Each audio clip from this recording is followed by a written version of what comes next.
घर घर में एक ही झगड़ा, क्या? सास और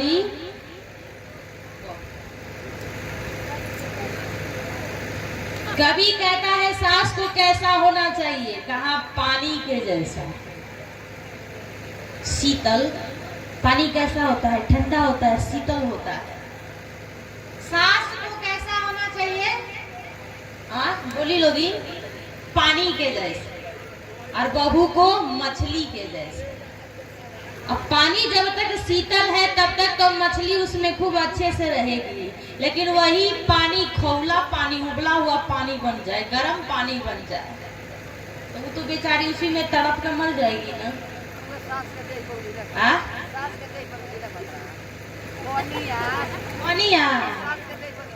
जिया माता जी कह रही है गरम का पानी सास के देह पे डाल दियो। इसका मतलब दाल में कुछ काला है। हाँ, लड़कों का मती मार देता लो ना। अब बताइए, जो आप अपने बेटा को 26 साल तक पालती हैं और आप नहीं बदलती है तो 2 साल में कैसे बदल देगी? बदल दे बड़ी समय। नहीं ठीक है, ठीक है, बदल दे बड़ी समय।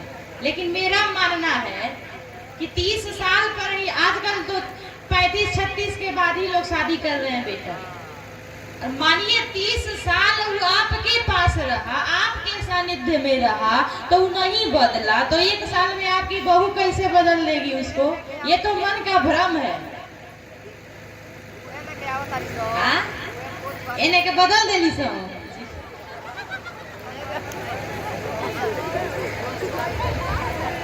माता जी कह रही है इधर की बदल देती है, तो वो जरूर कौन बेचारी के बड़ा दुख बा। ऐसने सास से उबिया के बहू जब मायके जाती है तो कितना वो फोन पे फोन जाता है तो आने का नाम नहीं आते। और उधर से यदि आ भी जाएगी तो 3 अक्षर का मंत्र पढ़ करके आती है। सास से परेशान बहू जब मायके में जाती है तो 3 अक्षर का मंत्र पढ़ करके आती है, क्या? ओ लगा। हाँ, सही है, सही है, बोलने के लिए लाई हो। 3 ही शब्द, अलगा, अब अलगा रहूंगी, अब फूका बुढ़ी हो चूल्हा, अब गरम गरम रोटी नहीं खिलाएगी, नहीं ना?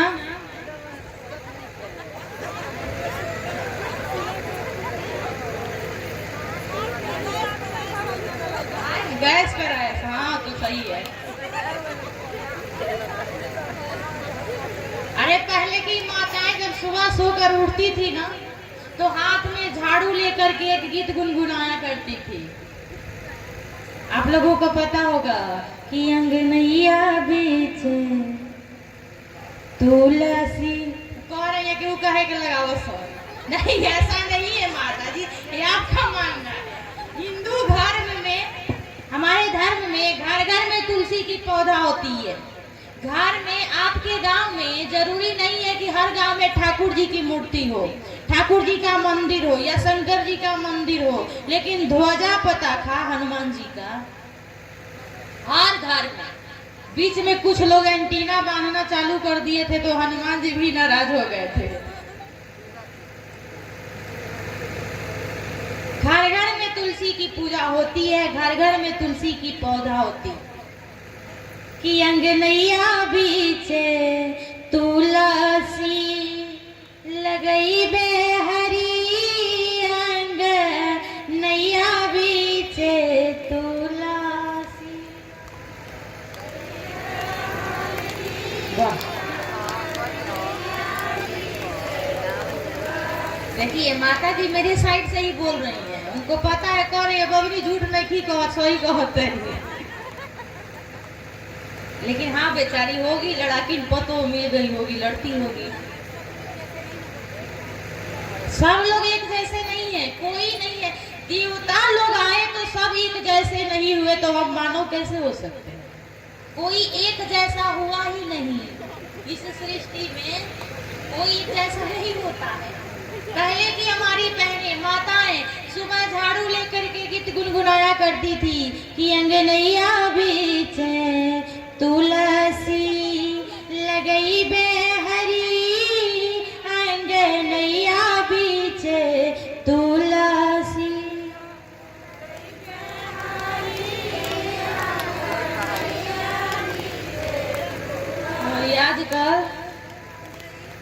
आजकल उठते उठते अंगनैया बीचे फेसबुक,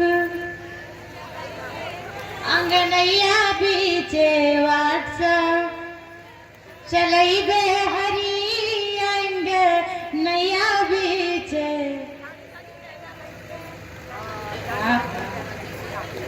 माता लोगों को भाग गया, वाह बढ़िया है।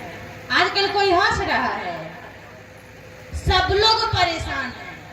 जो धनवान है वो धन के चक्कर में परेशान है, जो गरीब है वो धनवान बनने के चक्कर में परेशान है। सबके सब, कोई बेटा से दुखी है, कोई पति से दुखी है, कोई सास से दुखी है, कोई ससुर से दुखी है, कोई देवर से दुखी है, कोई बेटी से दुखी है, कोई गांव को लेकर दुखी है, कोई पड़ोसी से दुखी है, कोई भाई से दुखी है, कोई भौजाई से दुखी है। सबके सब दुखी हैं। मैं तो यही कहती हूँ कि जितना देर इस सत्संग के पंडाल में बैठा जाए, इससे अच्छा क्षण दुनिया के कोई कोना में नहीं मिल सकता।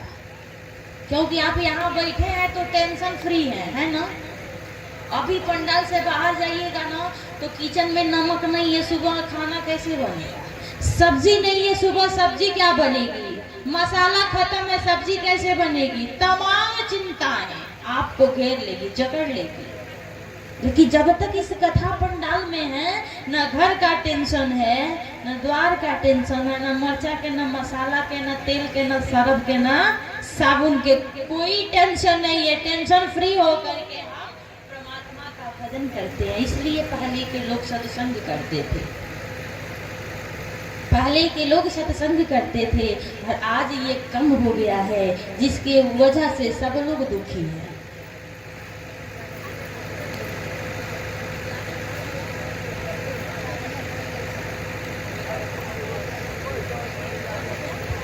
आप लोगों से बताना चाहूंगी कि हमारी माता सीता और द्रौपदी, दोनों में अंतर देखिए। द्रौपदी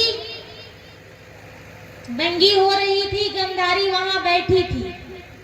एक बार अपने पुत्र से नहीं कही कि रे कुपुत्र, क्या इसी दिन को देखने के लिए मैं तुमको पैदा की है? माँ थी ना, धर्म बनता था ना कि बहू के पक्ष में आवाज उठाए। सब नीचे करके बैठी थी।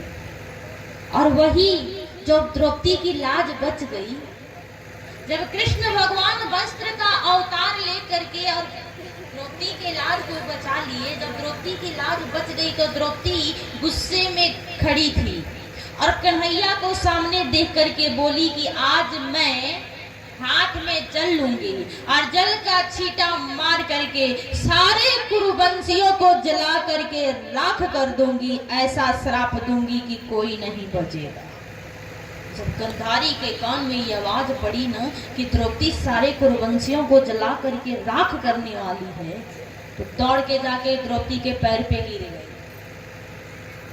बताइए, जहां बोलना था वहां नहीं बोली। बोलना तो वहां ना चाहिए था जहां बहू नंगी हो रही है, नहीं बोली। कहाँ बोल रही है?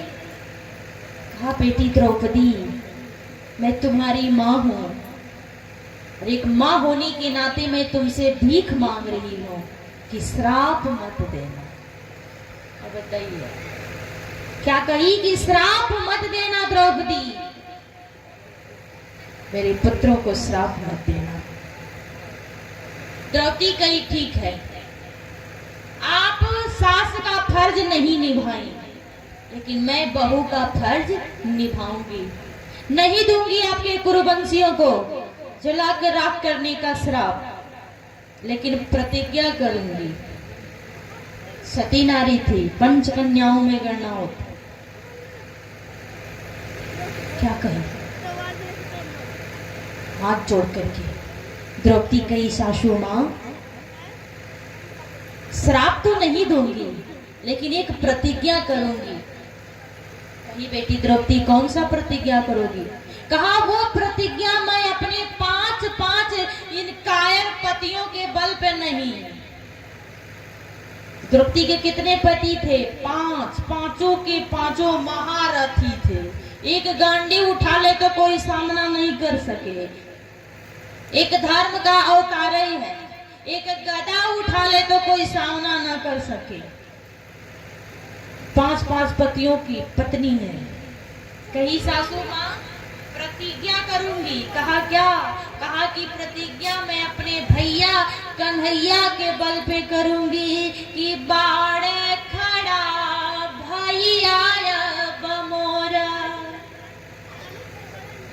कि बाड़े खड़ा भैया बमोरा, त कइले बिना प्रणमान बनाही, आके घसीटल गइलन मोरा, तठान काया सठान बनाही, आलोहू में दुशासन के जबले के सिया हम सान बनाही, तई के सिया तारवा छुई है, तबले जुड़वा हम बांध बुनाई। क्या प्रतिज्ञा ली?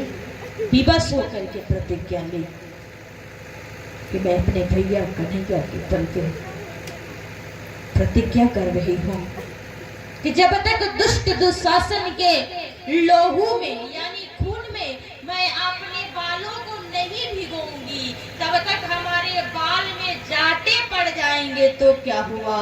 मैं जूड़ा नहीं बनाऊंगी, मैं चोटी नहीं करूंगी, मैं कंघी भी नहीं करूंगी। और द्रौपदी अपने बाल को खुला छोड़ दिया।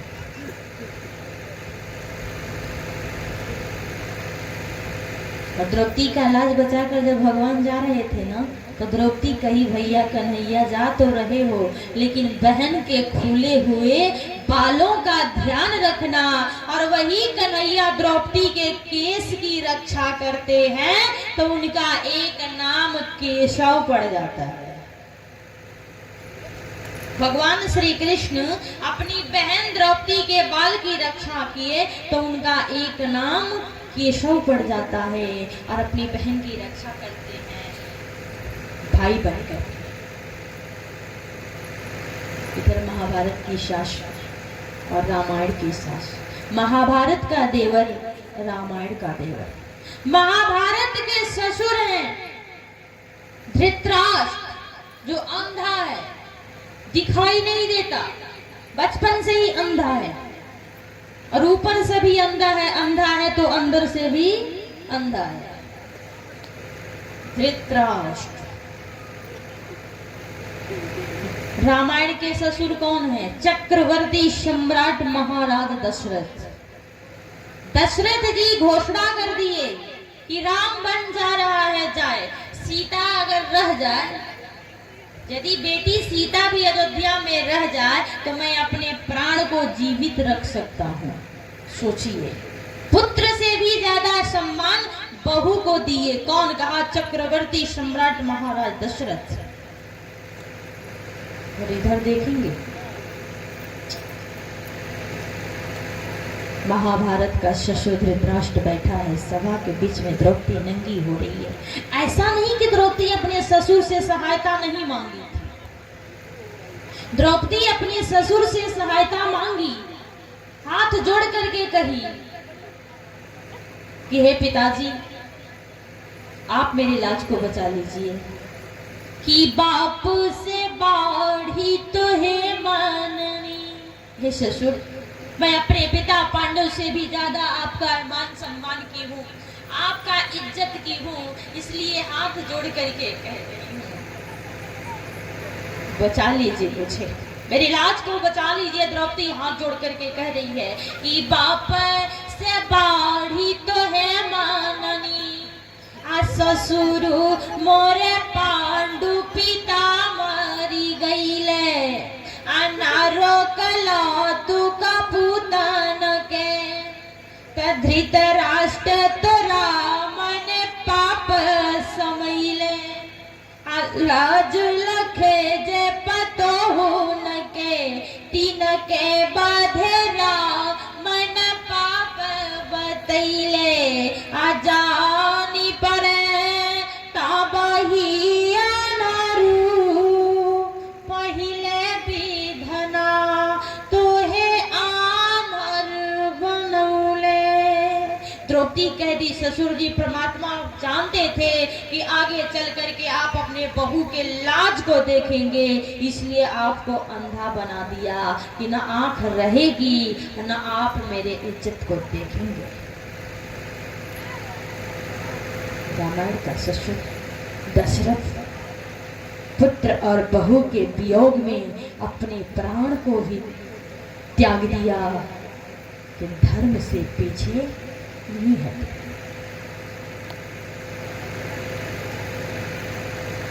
द्रौपदी के लिए भगवान वस्त्र का अवतार लिए, द्रौपदी की रक्षा किए, द्रौपदी के लाज को बचाए। और मैं भी आप लोगों के गांव में विगत 3 दिनों से कथा कर रही हूँ। इस कथा के बीच में यदि मेरी भाषा, मेरी शैली, मेरी वाणी जो भी हो, इसमें कोई गलती हो गई होगी हमसे, तो आप लोग अपने घर की बेटी समझ करके मुझे क्षमा करेंगे, क्योंकि बोलते बोलते कुछ निकल ही जाता है। तो इसलिए सबसे मैं क्षमा प्रार्थी हूँ और सबसे मैं विदा लेना चाहूंगी, क्योंकि आज हमारी विदाई है और ये विदाई का प्रसंग भैया बहुत मार्मिक होता है। नीलम मिश्रा करजहान, आपके तरफ से 200 रुपये की धनराशि आई है विदाई के रूप में। और आइए आप लोग आरती होगी और आरती के बाद प्रसाद लेकर के और सब लोग अपने अपने घर को जाएंगे। अब पता नहीं ठाकुर जी कब हम लोगों को मिलने का मौका दे कि नहीं दे, इसकी कोई गारंटी नहीं है।